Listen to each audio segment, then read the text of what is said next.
पहाड़ टीवी और मैं हूं आपके साथ स्मिता पटवार। चलिए रुक करेंगे उत्तराखंड की तमाम बड़ी खबरों का, लेकिन उससे पहले एक नजर आज की हेडलाइंस पर।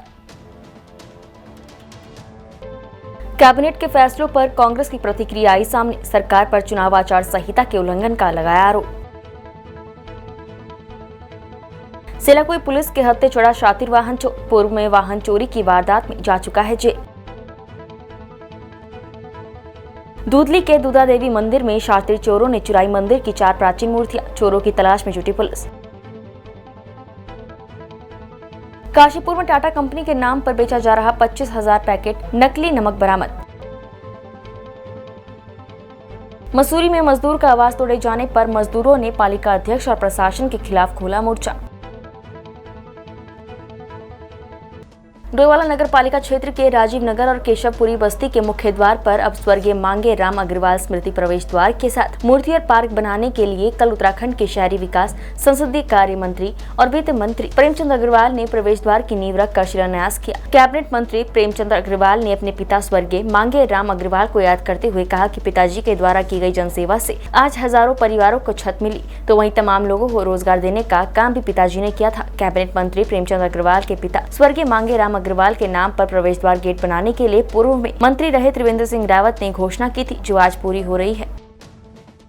देखिए, अपने इस क्षेत्र के बहुत ही प्रसिद्ध समाजसेवी रहे, राष्ट्रीय स्वयंसेवक संघ के संचालक रहे, विभिन्न सरस्वती शिशु विद्या मंदिरों के संस्थापक रहे, आदरणीय मांगेराम जी जो मेरे पूज्य पिताश्री रहे, उनकी स्मृति में पिछले दिनों माननीय मुख्यमंत्री आदरणीय पुष्कर सिंह धामी जी ने घोषणा की थी उनकी मूर्ति के लिए और एक गेट बनाने के लिए, और आज उसका भूमि पूजन हमारे द्वारा, यानी कि हमारे माननीय विधायक जी, यहाँ के नगर पालिका, उनकी अध्यक्षा और तमाम सभासदों के द्वारा और अनेकों लोगों के साक्ष्य में, तो मैं निश्चित रूप से इसके लिए सरकार का और विशेषकर अपने माननीय मुख्यमंत्री जी का बहुत धन्यवाद कर रहा हूँ। क्योंकि आप जानते हैं कि जो समाज में एक अच्छा काम करता है, समाज में जिनका योगदान रहता है, उनकी स्मृति में इस प्रकार के काम यदि होते हैं तो आने वाली पीढ़ी को उससे प्रेरणा मिलती है। तो मैं समझता हूँ कि इससे लोगों को बहुत प्रेरणा मिलेगी, और क्योंकि सभी लोगों का भाव, विशेषकर डोईवाला और आसपास के लोगों का भाव तो पूज्य मांगेराम जी के प्रति रहा है, और आप देख सकते हैं जितनी भीड़ आज उनके छोटे से इस कार्यक्रम में,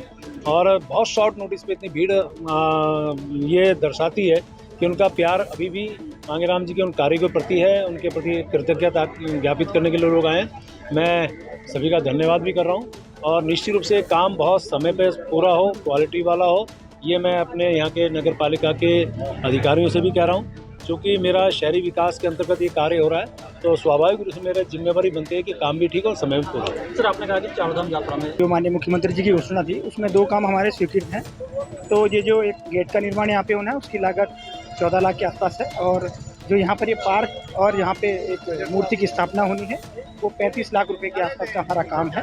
तो ये काम की जो है जल्दी ही हम लोग शुरुआत करने वाले हैं। आज इसका विधिवत शिलान्यास जो है माननीय मंत्री जी श्री प्रेमचंद अग्रवाल जी द्वारा यहाँ पर कर लिया गया है, जिसमें कि हमारे स्थानीय विधायक श्री बिरजभूषण गैरला जी एवं हमारी माननीय अध्यक्षा महोदय मौजूद थी। उसके साथ ही यहाँ पर तमाम गणमान्य लोग थे, जिनकी उपस्थिति में आज ये शिलान्यास कार्यक्रम हो चुका है, और जल्दी ही उम्मीद है कि हम लोग इस कार्य को पूर्ण करेंगे। कैबिनेट के फैसलों पर कांग्रेस की प्रतिक्रिया सामने आई है। कांग्रेस ने कैबिनेट के फैसलों को लेकर धामी सरकार पर चुनाव आचार संहिता के उल्लंघन का आरोप लगाया है। साथ ही उन्होंने सरकार पर आगामी चंपावत उपचुनाव में धनबल का प्रयोग करने का भी आरोप लगाया। देखिए, जितने भी कैबिनेट के फैसले आज हुए हैं, सारे फैसले राजनीति से प्रेरित फैसले हैं, और आदर्श आचार संहिता का जो चुनाव आचार संहिता हमारी है, उसका खुलेआम सरकार उल्लंघन कर रही है। आपके घोषणा पत्र में आपने उन घोषणाओं को पूरा करना है, लेकिन ये समय जो चयनित आपने किया है, चंपावत का चुनाव चल रहा है, मुख्यमंत्री जी चुनाव लड़ रहे हैं, ठीक है, सिलेंडर आपने देने हैं, आप दोगे, आपने पूरा करना चाहिए, लेकिन इतना तो ध्यान रखते चुनाव आचार संहिता चल रही है, और इस चुनाव आचार संहिता के चलते आप कुछ फैसले ले सकते हैं, नहीं ले सकते, इसमें तो आपको तय करना चाहिए था। और हमारा ये आरोप है, चाहे गैस सिलेंडर 3 गैस सिलेंडर आपने मुफ्त देने की बात कही हो, चाहे गन्ना किसानों का भुगतान की बात हो, चाहे किसानों को 20 रुपये प्रति क्विंटल बोनस देने, गेहूं में बोनस देने की बात हो, ये सारे फैसले चुनाव आचार संहिता का खुलेआम उल्लंघन करते हैं। और हमारा आरोप है कि सरकार खुलेआम, हमने बार बार ये आरोप लगा रहे हैं कि धनबल का प्रयोग चंपावत चुनाव में सरकार करेगी, जनता को प्रलोभन देने का काम सरकार करेगी। ये रिजल्ट आपके सामने आया है।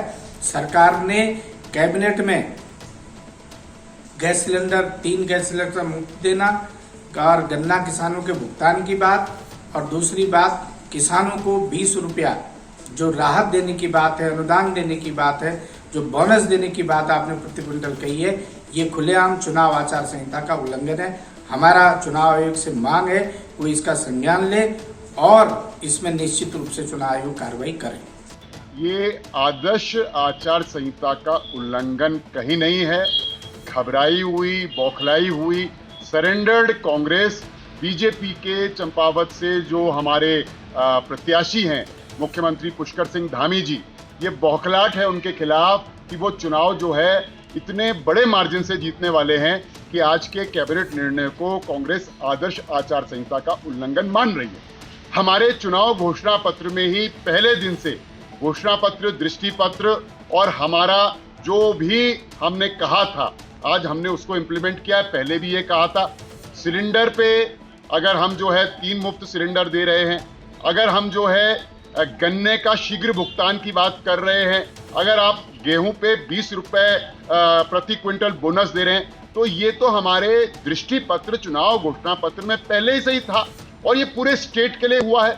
हर चीज को चंपावत से जोड़ना ये कांग्रेस का दिवालियापन, डर, भय, हताशा, निराशा, कुंठा और सरेंडर्ड मुद्रा में कांग्रेस अब बात कर रही है, क्योंकि कांग्रेस को नतीजे मालूम है। भूतो न भविष्यति ऐसे चुनाव के नतीजे आने वाले हैं। राज्य बनने के बाद सबसे अधिक मार्जिन से पुष्कर सिंह धामी जी चुनाव जीतेंगे, यह कांग्रेस को पता चल गया है। इसलिए साहब ये आदर्श आचार संहिता का उल्लंघन हो गया। फिर भी निर्वाचन आयोग इसको देखेगा, यही हमारा कहना है। कांग्रेस प्रदेश अध्यक्ष करण मेहरा ने धामी सरकार पर केदारनाथ धाम में पूरी तरीके से व्यवस्था न होने, स्वास्थ्य सुविधाएं लचर होने, यात्रियों को ऑक्सीजन की कमी होने जैसे कई आरोप लगाए हैं। साथ ही उन्होंने राज्य सरकार पर विपक्ष की बातों को मजाक में लेने की बात कही है। मैं लगातार कहते रहा कि सड़कें टूटी हुई हैं, एक्सीडेंट होंगे। एक्सीडेंट्स में भी करीब करीब 6-7 लोगों की मृत्यु हो गई। मैं कहते रहा कि केदारनाथ बाबा के धाम में पूरी तरीके से व्यवस्थाएं ठीक नहीं है, स्वास्थ्य सेवाएं लचर हैं, लोगों को ऑक्सीजन की कमी होगी, क्योंकि पोस्ट कोविड जो इफेक्ट्स आने थे उनका मुझे अंदेशा था और मैं लगातार कह रहा था कि वहां ऑक्सीजन के देने के लिए कुछ व्यवस्था होनी चाहिए, वहां मेडिकल फैसिलिटीज होनी चाहिए। और आज जब 22 से ज्यादा लोग इस बीच में खत्म हुए हैं तो केंद्र सरकार जागी है। मीडिया कर्मियों ने हमारे बयानों को, हमारी बातों को लगातार उठाया, जिसका असर ये रहा कि केंद्र सरकार ने उसका संज्ञान लेके यहाँ नोडल अधिकारी भेजने की व्यवस्था करने के लिए कहा। और आज मुझे पता चला है कि एनडीआरएफ और आईटीबीपी की कंपनीज को भी यहाँ भेजा जा रहा है, जो अपने आप में देखा जाए तो उत्तराखंड के ऊपर ग्रहण के रूप में मैं इसको देखता हूँ। अगर सरकार, राज्य सरकार टाइम पे चेत गई होती, हमारी चेतावनी को अगर राज्य सरकार ने मान लिया होता तो निश्चित ही आज स्थितियां ये नहीं होती। आज बड़ी शर्म की बात है राज्य सरकार के लिए, यहाँ के स्वास्थ्य मंत्री के लिए, यहाँ के मुख्यमंत्री के लिए, यहाँ के पर्यटन मंत्री के लिए, कि उन्होंने विपक्ष की बातों को मजाक में लिया। और जब हम कह रहे थे कि बहुत बुरे हालात हैं, लोग मरेंगे, आज मुश्किल से बमुश्किल कुछ। आरटीओ हल्द्वानी में ड्राइविंग लाइसेंस बनाना आसान नहीं रहा। पहले जहां हल्के मोटर वाहन श्रेणी में निजी कार और बाइक डीएल बगैर टेस्ट दिए बन जाता था, लेकिन अब कैमरों की निगरानी में टेस्ट लिया जा रहा है। टेस्ट पास के बगैर डीएल नहीं दिया जा रहा है। इसमें सबसे ज्यादा आवेदक कार चलाने में फेल हो रहे हैं। ऐसे में करीब 30 से 40% डीएल आवेदकों को कार चलाने का लाइसेंस जारी नहीं हो पा रहा है। एआरटीओ विमल पांडे ने बताया कि लाइसेंस की प्रक्रिया में 2 पार्ट होते हैं। लर्नर्स लाइसेंस में आवेदक को स्लॉट बुक कराना होता है, जिसमें ऑनलाइन टेस्ट होता है। सड़क चिन्ह, सड़क सुरक्षा से संबंधित 15 प्रश्न होते हैं, जिनमें से 9 प्रश्न सही करने होते हैं। एआरटीओ विमल पांडे ने कहा कि 2 व्हीलर वाहन चालक को हेलमेट जरूर पहनना चाहिए और 4 व्हीलर वाहन चालकों को सीट बेल्ट का प्रयोग जरूर करना चाहिए। लाइसेंस की प्रक्रिया में 2 पार्ट होते हैं। पहला लर्नर्स लाइसेंस का होता है। लर्नर्स लाइसेंस के लिए आवेदक को स्लॉट बुक कराना होता है। उसके बाद एक ऑनलाइन टेस्ट होता है, जिसमें सड़क चिन्ह और सड़क सुरक्षा से संबंधित कुछ प्रश्न होते हैं। 15 प्रश्न होते हैं, उसमें से 9 प्रश्न सही करने होते हैं। वो ऑनलाइन टेस्ट होता है। लर्नर्स प्राप्त करने के बाद 30 डेज़ के बाद वो अप्लाई कर सकता है, 180 डेज से पहले। और उसके बाद उसका ड्राइविंग स्किल टेस्ट होता है आवेदक का। और वर्तमान में हमारे कार्यालय में आईपी एड्रेस कैमरास के सामने टेस्ट होते हैं, 100% टेस्ट होते हैं। और टेस्ट में वाहन चालक को वाहन चलाकर दिखाना होता है और हम टेस्ट से पहले जो बारीकियां होती हैं उसके विषय में भी लोगों को बताते हैं, जैसे हेलमेट अवश्य पहने जो टू व्हीलर वाले हैं, और जो फोर व्हीलर वाले हैं वो सीट बेल्ट अवश्य लगा करके टेस्ट दें। साथ में हेलमेट अगर आप पहन रहे हैं तो हेलमेट ऐसा ढीला ना हो, स्ट्रिप लगी भी हो और कम से कम इतनी ही ढीली हो जिसमें 3 उंगलियां जा सके। ये बारीकियां हम बताते हैं उन्हें, क्योंकि ये हम जानते हैं कि वो टू व्हीलर चला सकते हैं, बट जो बारीकियां हैं सड़कों पर अपने आप को सुरक्षित रखने की, उनके विषय में हम टेस्ट के दौरान उनको अवगत कराते हैं। जो कैमरे हमारे यहाँ लगे हुए हैं वो IP एड्रेस कैमरा है, जिनका रियल टाइम मॉनिटरिंग हमारे हेडक्वार्टर या ट्रांसपोर्ट कमिश्नर ऑफिस पर होती है। इस तरीके से यहाँ पर टेस्ट लिए जाते हैं और काफ़ी संख्या में लोग टेस्ट में फेल भी हो जाते हैं। अगर कोई फेल हो जाता है तो 7 दिन के बाद दोबारा अप्लाई कर सकता है और रीटेस्ट में बैठ करके पुनः अगर वो पास होता है तो अपना ड्राइविंग लाइसेंस प्राप्त कर सकता है। राजकीय स्नातकोत्तर महाविद्यालय उत्तरकाशी में मिशन निदेशक राष्ट्रीय स्वास्थ्य मिशन उत्तराखंड के निर्देशानुसार राष्ट्रीय तंबाकू नियंत्रण कार्यक्रम के अंतर्गत प्राचार्य प्रोफेसर सविता गैरोला के संरक्षण और नशा उन्मूलन समिति के तत्वाधान में जन जागरूकता रैली और धूम्रपान निषेध शपथ का आयोजन किया गया। अपने संदेश में महाविद्यालय के प्राचार्य ने छात्र छात्राओं को नशे से दूर रहने और अपने अपने गाँव पड़ोस में सभी को तंबाकू से दूर रखने के लिए आह्वान किया।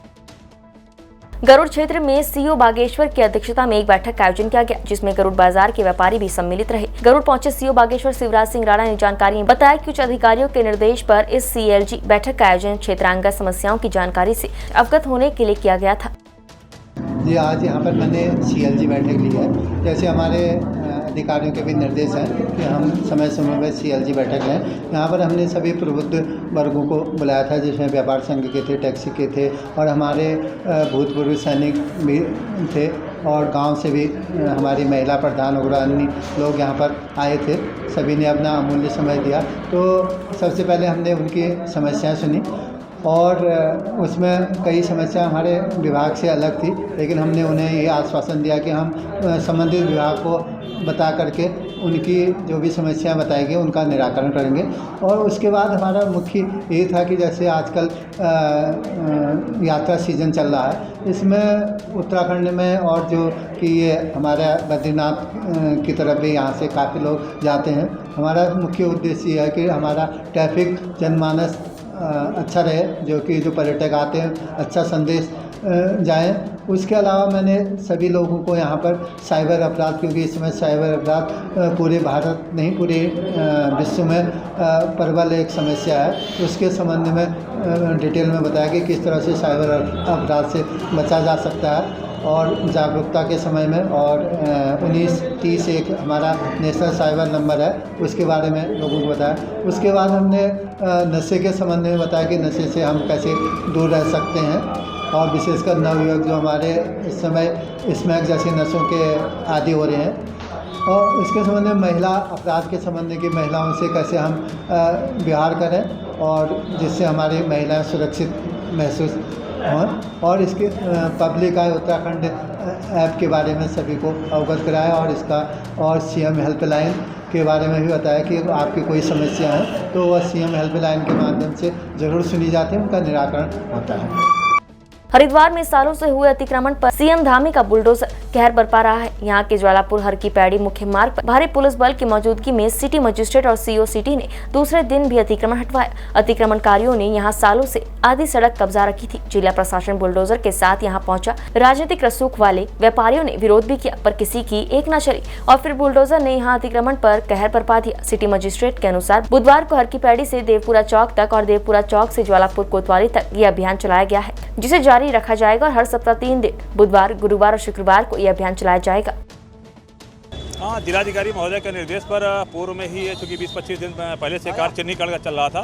चिन्हीकरण करने के पश्चात लोक निर्माण विभाग के शासकीय अभियंता द्वारा जो रेड कलर से मार्किंग कराई जा चुकी थी।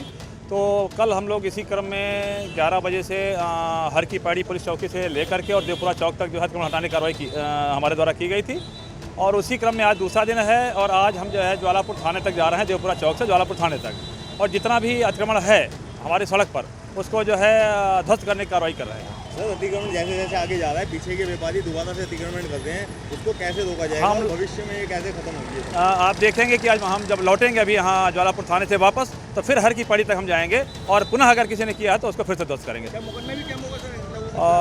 इसमें देखते हैं जो भी नियमानुसार होगा उसको कार्रवाई की जाएगी। जो भी नियमानुसार नियम संगत होगा उसकी कार्रवाई की जाएगी। अतिक्रमण नहीं छोड़ा जाएगा सर? हाँ, अभी कल भी चलेगा और प्रत्येक सप्ताह, जैसा मैंने कल भी कहा था कि प्रत्येक सप्ताह बुधवार, बृहस्पतिवार और शुक्रवार को अतिक्रमण हटाओ अभियान चलता रहेगा।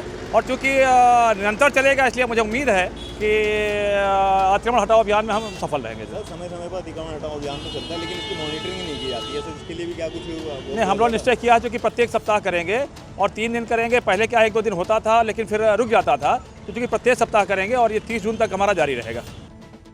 बाजपुर कोतवाली पुलिस ने एक व्यक्ति की तहरीर पर उनके पुत्र के साथ कुकृत्य करने के आरोप में एक बाबा को गिरफ्तार किया है। पुलिस ने पकड़े गए आरोपी बाबा के खिलाफ विभिन्न धाराओं में मुकदमा दर्ज कर उसे न्यायालय में पेश कर जेल भेज दिया है, जबकि पुलिस ने नाबालिग का मेडिकल परीक्षण कराकर उसे परिजनों के सुपुर्द कर दिया। आपको बता दें कि बाजपुर कोतवाली में एक व्यक्ति ने तहरीर देकर बताया था कि कालाडूंगी के ग्राम खेड़ा खान निवासी बाबा उनके नाबालिग पुत्र को पढ़ाई के बहाने कुछ समय पूर्व घर से ले गया था। पीड़ित पिता ने बताया कि जब वो अपने पुत्र से मिलने के लिए पहुंचा तो उसके पुत्र ने उसे सारी घटना की जानकारी दी, जिसके बाद पीड़ित पिता ने पुलिस को तहरीर देकर आरोपी बाबा के खिलाफ कार्यवाही की मांग की। वहीं पुलिस ने पीड़ित पिता की तहरीर पर फर्जी बाबा के खिलाफ विभिन्न धाराओं में मुकदमा दर्ज करते हुए बाबा को गिरफ्तार कर लिया। तहरीर प्राप्त हुई थी बरहनी क्षेत्र से। इसमें एक व्यक्ति के द्वारा ये बताया गया कि उनका एक 11 वर्षीय नाबालिग बेटा एक बाबा के पास रह रहा था और बाद में ये पता चला है कि उन्होंने उनके साथ कुछ अप्राकृतिक दुष्कर्म जैसी काम किया है। तो इसमें हमारी पुलिस ने तुरंत सतर्क होकर कार्य किया और इसमें तहरीर प्राप्त करके मुकदमा दर्ज किया। बच्चे से भी पूछताछ की गई और बच्चे ने सारी बात बताई है। उसके बाद इन बाबा को हमने अरेस्ट कर लिया है। हाँ, माननीय न्यायालय के समक्ष रिमांड ले लिया। वनों को आग से बचाते हुए अपनी प्राणों की आहुति देने वाले वीर बाला बीना की स्मृति में बीना स्मृति फाउंडेशन द्वारा वर्ष 2022 के लिए 11 लोगों को बीना स्मृति सम्मान समारोह से नवाजा गया। कर्मवीर बालम सिंह गुसाई धर्मार्थ ट्रस्ट के सभागार में सरदार संत सिंह की अध्यक्षता में आयोजित कार्यक्रम का शुभारंभ कार्यक्रम के मुख्य अतिथि पद्मश्री कल्याण सिंह रावत ने दीप प्रज्वलित कर किया। फाउंडेशन के सचिव जितेंद्र कुमार ने बताया कि वर्ष 2005 से लगातार प्रतिवर्ष पर्यावरण संरक्षण, स्वास्थ्य, शिक्षा, समाज सेवा, लोक कला, संस्कृति, पत्रकारिता आदि के क्षेत्र में प्रतिवर्ष ये सम्मान दिया जा रहा है। बीना बिष्ट जो 14 वर्षीय सासी बीरबाला बीना बिष्ट तुलसन बरतौली की निवासी थी, जिसने 30 अप्रैल 1999 को बरतौली के जंगलों में लगी भीषण आग को बुझाते हुए 12 मई 1999 को अपने प्राणों की आहुति दी। घायल अवस्था में सामुदायिक स्वास्थ्य केंद्र कानपुर, जहाँ डॉक्टरों ने उनका इलाज किया लेकिन नहीं बच पाए। उसी दिन जब मैं भी प्रथम वर्ष का छात्र था, उसी दिन हमने प्रण किया था कि हम बीना के नाम पर प्रतिवर्ष कुछ न कुछ सामाजिक पर्यावरण के संघर्ष के क्षेत्र के लिए बीना के बलिदान को अक्षुण्ण बनाया जाए। यह बीना स्मृति सम्मान समारोह का आयोजन है।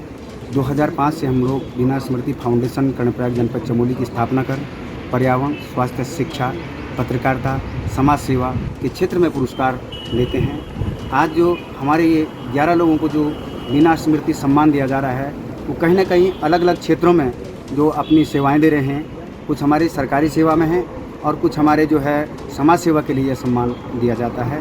ये इस समय 17वां सम्मान है। आज इस सम्मान समारोह में सभी लोगों को वनों को आग से बचाने का संदेश दिया जा रहा है और बीना के बलिदान को अक्षुण्ण बनाए रखने की।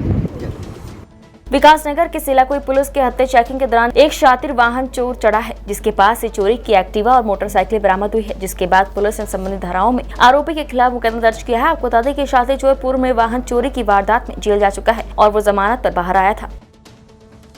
रानीखेत में प्रधान संगठन ताड़ीखेत की अध्यक्ष प्रमिला देवी के नेतृत्व में संगठन पदाधिकारी सदस्य ताड़ीखेत विकासखंड मुख्यालय में मनरेगा योजना में पिछले 1 साल से मिस्त्रियों सामग्री का भुगतान नहीं होने के कारण विकास कार्य बुरी तरह प्रभावित होने से आक्रोशित ग्राम प्रधानों ने जोरदार प्रदर्शन किया। ग्राम प्रधान संगठन ब्लॉक इकाई ने ब्लॉक कार्यालय में तालाबंदी कर दी। प्रधान संगठन ताड़ीखेत की अध्यक्ष प्रमिला देवी के नेतृत्व में संगठन पदाधिकारी सदस्य ताड़ीखेत ब्लॉक मुख्यालय में जुटे और प्रदर्शन किया। ताड़ीखेत हम प्रधानों की अभी जो मेन समस्या है वह है मनरेगा के कार्यों को करने में हमें काफ़ी दिक्कतों का सामना करना पड़ रहा है। वह दिक्कतें हैं हमारी मनरेगा संबंधी भुगतान 1 वर्ष से ऊपर हो गया है, अभी तक न ही मिस्त्रियों का भुगतान हुआ है और न ही मटेरियल का भुगतान हुआ है, जिससे कि हम लोग अपने गाँव का विकास नहीं कर पा रहे हैं और हमारे मनरेगा संबंधी कार्य भी सारे बाधित हो रहे हैं। हमने अल्मोड़ा ज़िले के समस्त ब्लॉकों में सर्वप्रथम वीडियो सर के माध्यम से ज्ञापन भी दिया और उसके बाद हमने तालाबंदी भी की। मतलब आज ही नहीं, हमने कई बार हम लोग शासन प्रशासन को भी ज्ञापन दे चुके हैं और अपनी समस्याएं बता चुके हैं, लेकिन अभी तक हमारी कोई भी बातों पर गौर नहीं किया गया है। मैं यही कहना चाहती हूँ कि अगर हमारी जो ये मनरेगा संबंधी समस्या है या इसका समाधान नहीं हुआ तो हम सारे प्रधान लोग एकजुट होकर उग्र आंदोलन के लिए बाध्य होंगे। उधम सिंह नगर के गदरपुर में पैसों की खातिर मुनाफाखोर अब लोगों की सेहत से खिलवाड़ करने से भी नहीं चूक रहे हैं। गदरपुर में मुनाफाखोर टाटा नमक के नाम से नकली नमक बेच रहे थे। नकली नमक बेचे जाने की शिकायत पर पुलिस एसओजी ने टाटा कंपनी के अधिकारियों के साथ मिलकर कई शहरों में छापा मारकर सैकड़ों कट्टे नकली नमक बरामद किया है। टाटा कंपनी को उधम सिंह नगर के गदरपुर, जसपुर, किशनपुर में टाटा के नाम से नकली नमक बेचे जाने की शिकायत मिली थी। जिसके बाद टाटा कंपनी के अधिकारियों ने शिकायत की जाँच की तो उन्हें टाटा कंपनी की रैपर में नकली नमक बेचे जाने की पुष्टि हो गई। जिसके बाद कंपनी अधिकारियों ने बुधवार को पुलिस और एसओजी टीम के साथ मिलकर व्यापारियों की दुकानों पर देर रात तक छापे मारे। छापे के दौरान सैकड़ों कट्टे नकली बरामद किए गए। गदरपुर में व्यापार मंडल ने इस कार्रवाई के विरोध में बाजार बंद करा दिया, लेकिन पुलिस अपनी कार्रवाई करती रही। इन्फॉर्मेशन थी कि गदरपुर में और किशनपुर में और जसपुर में जो नमक की बहुत बड़े लेवल पे सप्लाई हो रही है और मैन्युफैक्चरिंग हो रही है, तो हमने यहाँ से परचेजिंग भी की है सर कुछ दुकानदारों से। 1-2 दिन पहले हमने अपनी इन्वेस्टिगेशन कंप्लीट की तो एसएसपी साहब से हमारे सीनियर अधिकारियों ने मुलाकात की थी। तो एसएसपी साहब ने हमें एक स्पेशल टीम दी थी जिसके साथ हमने सभी जगह पे इकट्ठी रेड हुई है और सब जगह से रिकवरी हुई है। जो गदरपुर है यहाँ से मुलक राज जो प्रोविजन स्टोर है उससे, चरणजीत प्रोविजन स्टोर है उससे और अमित प्रोविजन स्टोर जो है उससे, इन तीनों शॉप से रिकवरी हुई है। बाकी जो नकली नमक पकड़ा गया है जिसमें जो ये लोग है पैकिंग जो है हमारी कंपनी की लगाते हैं, लेकिन नमक जो है ये बहुत घटिया यूज़ करते हैं। मसूरी में नगर पालिका अध्यक्ष के मौखिक आदेशों के बाद तोड़े गए मजदूर के घर को लेकर मजदूरों में खासा आक्रोश है, जिसको लेकर मजदूर संघ के बैनर तले सैकड़ों मजदूर मसूरी मजदूर संघ के कार्यालय में एकत्रित हुए। मजदूरों ने मजदूर संघ कार्यालय से नगर पालिका परिषद तक नगर पालिका प्रशासन और पालिका अध्यक्ष के खिलाफ नारेबाजी करते हुए विरोध जुलूस निकाला। उत्तराखंड की तमाम बड़ी खबरों में फिलहाल इतना ही। बाकी खबरों के लिए देखते रहिए पहाड़ टीवी। नमस्कार।